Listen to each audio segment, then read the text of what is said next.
But really, this idea of these little gray guys coming down and experimenting on people goes back to the early 1960s, to the Betty and Barney Hill story. They are the prototype.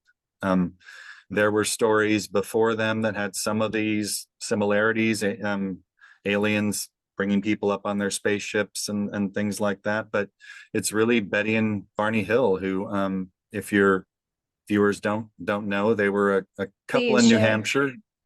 Yeah, and then 1961, they claimed they were on a drive back from a vacation, and they said that they noticed a object in the sky following their car.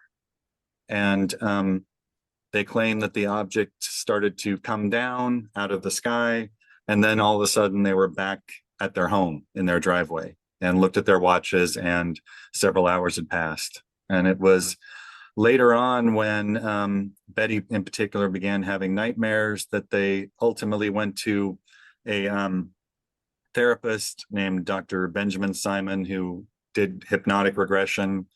And under that regressive hypnosis, a story came out where actually they claim that where their memory cuts out, the flying saucer landed, and small creatures got out of the ship and dragged them up from their car on board the ship and conducted experiments upon them.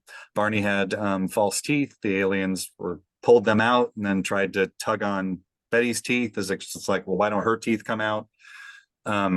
They scraped them. They inserted a needle in Betty, and then eventually let them go and supposedly erased their memory. And that story is where all of this comes from. This idea of that aliens can come and abduct you and do experiments on you and erase your memory. They are essentially the genesis of the UFO abduction movement. From a cultural standpoint, that's where all this started. From a believer standpoint, it would be, well, that's the first one that we learned about.